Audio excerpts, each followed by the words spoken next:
जी हाँ, सुनने में थोड़ा अटपटा लगेगा ना, अगर कोई आपसे कहे कि आप अपने लक्ष्य को भूल जाएं। पर असलियत ये है कि अक्सर आपके लक्ष्य आपको सीमित कर देते हैं।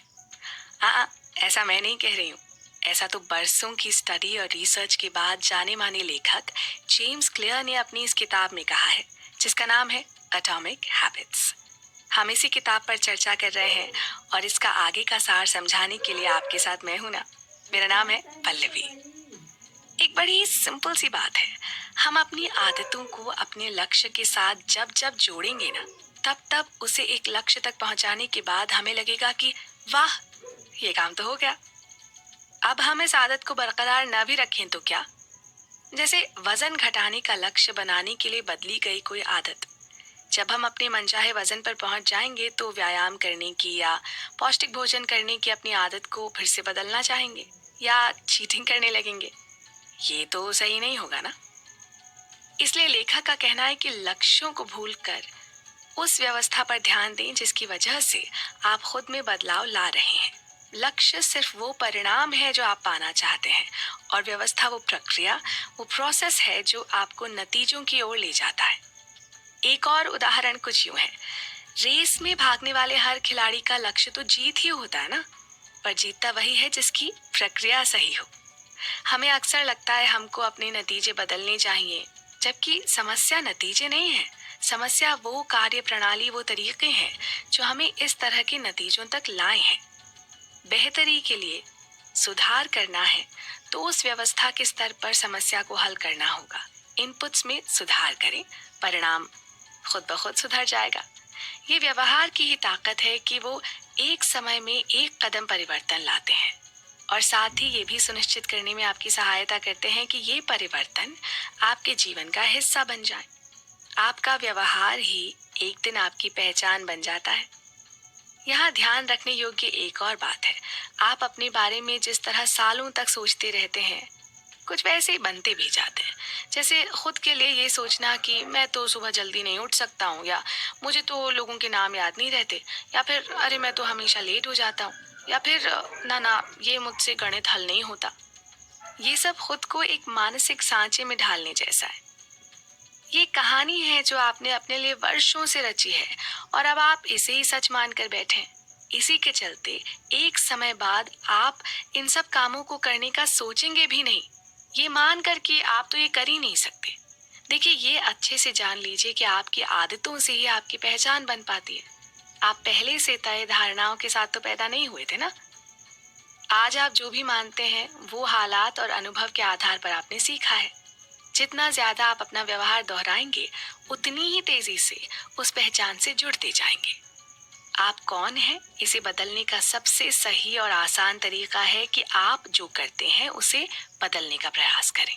चाहे बहुत ही छोटी इकाई से शुरू करें, जैसे कि सिर्फ एक पेज रोज लिखने से आप लेखक बन जाते हैं, रोज दौड़ने से एथलीट, हर बार जब आप कोई संगीत या वाद्य बजाते हैं तो म्यूजिशियन हो जाते हैं, और कुछ चित्रकारी करने से पेंटर। आइए सीखें किस तरह हर दिन सिर्फ 1% बेहतर होने के लिए हम एक सिस्टम बना सकते हैं। अपनी बुरी आदतों को तोड़ें और अच्छे लोगों से जुड़े रहें। आदतों को बदलते समय ज्यादातर लोग जो सामान्य गलतियां करते हैं उनसे बचें। प्रेरणा और इच्छा शक्ति की कमी को दूर करें। एक मजबूत पहचान विकसित करें और खुद पर विश्वास करें। नई आदतों के लिए समय निकालें। सफलता को आसान बनाने के लिए अपने परिवेश को डिजाइन करें। बड़े परिणाम देने वाले छोटे आसान बदलाव करें। इस बीच अगर कभी कभी आप रास्ते से थोड़ा यहाँ वहाँ भी हो जाए ना, तो वापस पटरी पर आ जाएं। और सबसे महत्वपूर्ण बात यह है कि इन सभी तर्क संगत और पॉजिटिव विचारों को वास्तविक जीवन में और व्यवहार में लाएं। तो दोस्तों, देखा आपने किस तरह हमारी तकदीर का ताला खोलने वाली चाबी तो हमारे रोजमर्रा के व्यवहार में ही छुपी है। जरूरत है तो बस उसको सामने लाने की। इन आसान और बेहतर कारगर विचारों पर बातचीत चलती रहेगी। आप भी रहिएगा हमारे संग। सरल तरीके, बेहतर आदतें। आपने गौर किया है, कुछ लोग औरों के मुकाबले कितने डिसिप्लिन्ड होते हैं। दुनिया इधर की उधर हो जाए पर वो अपने लिए तय किए गए अनुशासन से टस से मस नहीं होते। काम पर हो या छुट्टी पर, घर पर हो या बाहर, तबीयत अच्छी हो या खराब, अपने रूटीन को नहीं बदलते। इस तरह के शेड्यूल को बनाने के लिए बहुत जबरदस्त सेल्फ अवेयरनेस की जरूरत होती है और उससे बंधे रहने के लिए और भी ज्यादा सेल्फ डिसिप्लिन की। दोस्तों, मैं हूं पल्लवी और बात हो रही है जेम्स क्लियर की लिखी और दुनिया भर में चर्चित किताब एटॉमिक हैबिट्स की। अपने लिए बनाए गए नियम और कायदों को मजबूत करने का एक आसान तरीका है ट्रेजर मैप बनाना। जी हाँ, जो भी आप हासिल करना चाहते हैं उसका एक कोलाज बना लें, लिख कर या उसकी फोटो लगाकर। यह आपको याद दिलाएगा कि आपकी नई सकारात्मक आदत आपके लिए इतनी जरूरी क्यों है और इससे आपके जीवन में क्या क्या सुधार आ सकते हैं। ये कोलाज आपको उन दिनों और अधिक प्रेरित करेगा जब आपका उत्साह ना थोड़ा सा कम हो रहा हो। मनुष्य के रूप में हम सब अपनी आदतों से बंधे हैं। हम में से कई लोगों में बुरी आदतें होती हैं, पर इसका मतलब ये नहीं कि आदतें स्वाभाविक रूप से खराब हैं। यहाँ तक कि दुनिया के सबसे सफल लोगों की भी आदतें होती हैं, लेकिन वो उन आदतों का उपयोग दिग्गज बनने के लिए करते हैं। देखिए, आदत का मतलब है एक ऐसा व्यवहार जिसे इतनी बार दोहराया जाए कि वो ऑटोमेटिक हो जाए। आदत बनने की प्रक्रिया भी ट्रायल एंड एरर मेथड से होती है। ट्राई करना, उसमें विफल होना, फिर से सीखना और दोबारा नई तरह से कोशिश करना। इस तरह के अभ्यास से काम न आने वाली गतिविधियां बाहर होती चली जाती हैं और सिर्फ सार्थक प्रयास ही जोरदार तरीके से काम करने लगते हैं।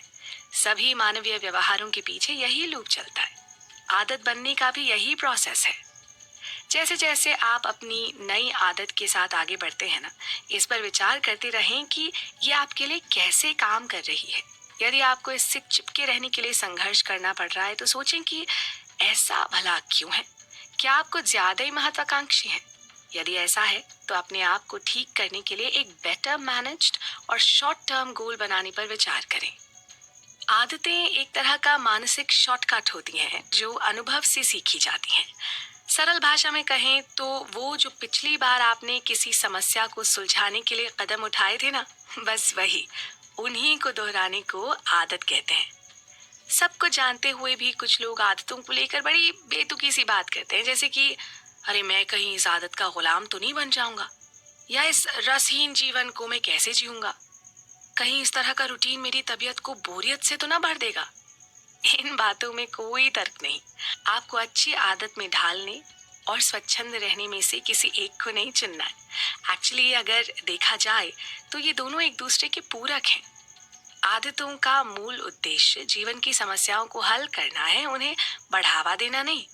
कुछ आदतें तो हमारे अंदर एक ऑटोमेटिक प्रक्रिया की तरह समा जाती हैं।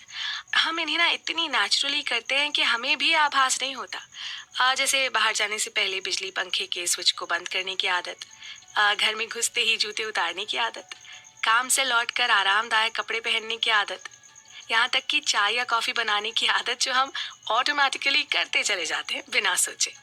इसे कहते हैं मेंटल प्रोग्रामिंग। अपने भाग्य के रचयिता के रूप में हम अपनी आदतों के मालिक हैं और सभी सफल लोगों ने अपनी आदतों को अपने अनुकूल बनाना सीख लिया है। पर ऐसा भी नहीं है कि सफल लोगों की आदतों की नकल से आप भी सफल हो जाएंगे। हाँ, ये जरूर है कि आप उन सब चीजों की कल्पना करें जो आप कर सकते हैं। जैसे अगर अभी की तुलना में आप सिर्फ 1 घंटा पहले जागते हैं तो वो 60 मिनट आपको सफलता की सीढ़ी पर चढ़ने में जरूर सहायक हो सकते हैं। फ्रैंक क्रेन की कही बात में कितना दम है ना। वो कहते हैं, habits are safer than rules and you don't have to keep them, they keep you. तो दोस्तों, अच्छी आदतों को अपने जीवन में शुमार करने की ये कहानी चलती रहेगी और आप भी चलते रहिएगा हमारे साथ।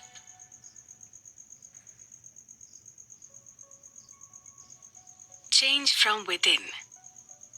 ये तो हम अच्छी तरह से जानते हैं कि हमारी लाइफ की क्वालिटी हमारी आदतों की क्वालिटी पर निर्भर करती है और ये बात पूरी संजीदगी से बताई है जाने माने लेखक और लाइफ कोच जेम्स क्लियर ने अपनी किताब एटॉमिक हैबिट्स में। उन्हें ये भी पता था कि अगर उनके जीवन में कुछ सुधार आना है तो वो उन्हीं को लाना होगा। नमस्कार, मैं हूँ पल्लवी और हम बात कर रहे हैं दुनिया भर में बेस्ट सेलर मानी जाने वाली किताब एटॉमिक हैबिट्स के बारे में। जेम्स क्लियर का एक और प्रसिद्ध कोट है, environment is the invisible hand that shapes human behaviour. हर आदत की शुरुआत जरूरत से होती है। इस जरूरत की उपज आपके आसपास के माहौल से होती है। तो हमेशा अपने आसपास के हालातों पर ध्यान दें और उनमें बन रही अच्छी आदत की जरूरत को पहचानें। साथ ही ये मन बना लें कि स्पष्ट रूप से अपने व्यवहार में बदलाव लाएंगे, क्योंकि जीवन में आने वाले किसी भी बदलाव का ये पहला नियम है। कुछ भी करने की मंशा के बाद सबसे जरूरी है समय और स्थान। शॉर्ट में कहें तो जो लोग इस बात की योजना बना लेते हैं कि वो कब और कहां से नई शुरुआत करेंगे, तो इस बात की संभावना बढ़ जाती है कि वो वाकई उसका पालन करेंगे। जैसे कि कुछ लोग ठान जरूर लेते हैं कि पौष्टिक भोजन करेंगे, कसरत करके फिट रहने की कोशिश करेंगे, जल्दी उठकर दौड़ने जाएंगे, पर जब तक वो ये योजना नहीं बना लेते कि वो कब और कहाँ ये काम करेंगे, तब तक ये बातें हवा में ही रह जाती हैं। कई बार लोगों को लगता है कि उनमें प्रेरणा की कमी है, जबकि उनमें स्पष्टता की कमी होती है। उन्हें ये साफ तौर पर पता ही नहीं होता कि कब और कहाँ कार्रवाई करनी चाहिए। ऐसे लोग उचित समय की प्रतीक्षा में पूरा जीवन निकाल देते हैं, जब वो भी खुद में कुछ सुधार कर सकें। कई बार किसी हफ्ते, महीने या साल के पहले दिन को भी नियत किया जा सकता है एक नई शुरुआत के लिए। उस दिन इस तरह के काम की संभावना ज्यादा रहती है। एक और बात, अगर आप स्पष्ट हों कि आप क्या चाहते हैं और उसे कैसे हासिल करेंगे, तो आप हर उस चीज को ना कह पाने में सफल होंगे जो आपकी प्रगति की राह में रुकावट बन सके। कई बार हम ऐसी छोटी छोटी बातों के लिए हामी भर देते हैं जो हमारे लिए आगे चलकर बाधा बन जाती हैं। अगर हमारे सामने अपने लक्ष्य तक पहुंचने की योजना साफ होगी, तो हम अपनी गति से निरंतर आगे बढ़ते रहेंगे। अपनी अच्छी आदतों को थोड़ा समय और गुंजाइश दें ताकि वो बनी रह सकें। अच्छा, आपने व्यवहारों में बनती कड़ियों के बारे में सुना है? ये एक चेन रिएक्शन की तरह होता है। जैसे कि एक कपड़ों का जोड़ा खरीदने पर हमें उससे मेल खाता जूता भी लेने का मन करता है, या सोफे का कपड़ा बदलवाने पर पूरे कमरे की सजावट बदलने का मन करता है। इस तरह से कई चीजें जुड़ती चली जाती हैं। कोई भी व्यवहार अकेला नहीं बनता, एक काम से अगला काम जुड़ता चला जाता है। ऐसी नई आदतों को बनाने के लिए आप इस कड़ी का उपयोग कर सकते हैं। अपने फायदे के लिए जरा इन कड़ियों को जोड़कर देखिए। मसलन स्वस्थ रहने के लिए सुबह जल्दी उठकर दौड़ना भी शुरू कीजिए, और क्योंकि आपको सुबह जल्दी उठना है तो रात में नियम से सोने की अच्छी आदत भी इस कड़ी में जुड़ जाएगी। अब इतनी मेहनत से पसीना बहाने के बाद आप कुछ अनहेल्दी तो खाएंगे नहीं, तो पौष्टिक खाना खाएंगे। ये भी एक और अच्छी आदत बन गई। इसके साथ ही उन्हें क्रमबद्ध करना भी सीखें। अपनी एक ऑलरेडी मौजूद अच्छी आदत में एक नई आदत का जुड़ाव कीजिए। जैसे कि सुबह की चाय या कॉफी तो आप पीते ही हैं, पर आज से आप उसमें चीनी की मात्रा कम कर देंगे, या पीने से पहले कम से कम 5 मिनट एक्सरसाइज जरूर करेंगे। एक बार अगर आप इस बुनियादी ढांचे में ढल जाएंगे ना, तो अपनी इन छोटी छोटी आदतों के मोतियों को क्रमबद्ध करके एक माला में पिरो सकेंगे। दोस्तों, आप जान गए होंगे कि ये सभी बहुत ही पॉजिटिव इफेक्ट्स हैं और जिनका फायदा आपको जरूर होगा। हम यूं ही आपको इस किताब में बताई गई लाभदायी बातों से परिचित करवाते रहेंगे। आप प्लीज बने रहिएगा हमारे साथ। The art of self control. दोस्तों, आपने विशियस सर्कल के बारे में तो सुना ही होगा ना। एक ऐसी स्थिति जिसमें एक समस्या का समाधान दूसरी समस्या को जन्म देता है, लेकिन दूसरी समस्या का समाधान पहली समस्या को फिर से वापस ले आता है। जैसे कि किसी तनाव के कारण आप जरूरत से ज्यादा खाने लगते हैं और फिर उसका रिजल्ट देखकर और ज्यादा तनाव में आ जाते हैं, या टीवी देख देख कर आप सुस्ता जाते हैं, फिर कुछ और ना कर पाने की हालत में और टीवी देखने लगते हैं। जी, इसी को कहते हैं विशियस सर्कल। नमस्कार, मैं हूं पल्लवी और आज चर्चा का विषय है सेल्फ कंट्रोल, जेम्स क्लियर की लिखी किताब एटॉमिक हैबिट्स से। लेखक का मानना है कि सेल्फ कंट्रोल सुनने में बहुत अच्छा लगता है, पर यह लंबे समय तक काम नहीं करता।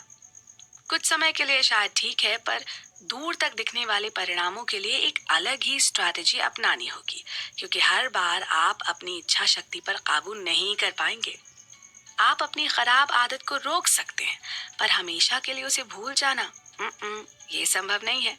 और वैसे भी अगर जीवन में लगातार बाधाएं आ रही हों, तो आप किसी संत की तरह शांत नहीं रह सकते। एक नेगेटिव माहौल में आप लगातार लंबे समय तक पॉजिटिव नहीं बने रह सकते। तो इसके लिए सही यही होगा कि आप खराब आदत के संकेतों को ही जड़ से मिटाने की कोशिश करें। अगर आपके फोन की नोटिफिकेशंस के कारण बार बार ध्यान भंग हो रहा हो, तो अच्छा है कि आप वो फोन थोड़ी देर के लिए अपने से दूर रख दें। या टीवी देखने में आधा समय बर्बाद कर रहे हो तो टीवी को बेडरूम से हटा दें और बस फर्क देखें। ये अभ्यास व्यवहार में बदलाव के पहले नियम से बिल्कुल उल्टा है। यहाँ इसे स्पष्ट बनाने के बजाय हमने अपनी नजरों से इसे दूर कर दिया है। यहाँ आप अपनी ऊर्जा अपने वातावरण को सुधारने या बदलने में लगा रहे हैं। विख्यात लेखक पॉलो कोएल्हो कहते हैं, यदि आप अपने आप को जीत लेते हैं तो आप दुनिया को जीत लेते हैं। जी हाँ दोस्तों, हमें अपना सारा ध्यान और सारी शक्ति खुद को जीतने में लगानी है। आइए अब जानते हैं कि अपनी इच्छित आदतों के साथ आवश्यक आदतें कैसे बनाएं। अगर आपको एक ही समय में अपना कोई एक से अधिक पसंदीदा काम करने को मिले, इस बात के चांसेस ज्यादा हैं कि ये व्यवहार आपको आकर्षक लगने लगेगा। जैसे कुछ मजेदार गॉसिप भी सुननी है और एक्सरसाइज भी करनी है, तो ये दोनों काम एक समय में भी किए जा सकते हैं ना। हेडफोन पर गॉसिप सुनते सुनते एक्सरसाइज करना और भी बढ़िया लगता है। या फिर सैलून में बैठे बैठे पेडिक्योर करते समय अपने ईमेल्स चेक करना और उनका जवाब देना। एक्सपर्ट्स इसे प्रलोभन बंडलिंग कहते हैं। ये वो काम है जो आप अदरवाइज नहीं करना चाहते थे, पर मौके को देखते हुए करते चले गए। इनमें गॉसिप सुनना आपकी इच्छा थी और एक्सरसाइज करना आपकी आवश्यकता, और पेडिक्योर करना भी आपकी इच्छा थी, लेकिन मेल्स का रिप्लाई करना आवश्यक था। पर इन दोनों आदतों को एक साथ जोड़कर आपने अपने लिए एक ऐसी स्ट्रैटेजी बना ली जो कभी फेल हो ही नहीं सकती। आपने अपने आप को प्रलोभन भी दिया और पुरस्कार भी, यानी एक तीर से दो शिकार। तो देखा आपने, जरा सा प्रयोग करके आप भी इस तरह अपनी पसंद और जरूरत दोनों आदतों को क्रमबद्ध करके ये सारे काम आसानी से कर सकते हैं। अपने लिए नियम खुद बनाएं। जैसे कि आपको कोई गेम भी देखना है लेकिन आपको सेल्स का काम भी करना है, तो अपने लिए कुछ यूं नियम तय करें। मैं लंच तक कम से कम 3 सेल्स कॉल कर लूंगा और तभी लंच के बाद मैं गेम देखूंगा। या आपको सोशल मीडिया पर अपडेट करना है लेकिन फिजिकल एक्सरसाइज भी करनी है, तो कुछ यूं नियम बनाएं कि मैं अपना फेसबुक फोटो चेंज करूंगी लेकिन उससे पहले कम से कम 10 मिनट की ब्रीदिंग एक्सरसाइज जरूर करूंगी। इस तरह जिस काम को करने की जरूरत है ना, उसके साथ साथ एक ऐसा काम भी हो जाएगा जिसे करने की इच्छा है। सोचिए, अगर आप अपने घर, अपने काम करने की जगह, अपने खेल कूद या एंजॉयमेंट के एरिया, इन सब जगहों पर इसी तरह अपनी जरूरत और पसंदीदा इन दोनों आदतों को जोड़ सके, तो जीवन कितना आसान और सफल हो जाए, है ना। तो दोस्तों, ये सफर जारी रहेगा। आप भी बने रहिएगा हमारे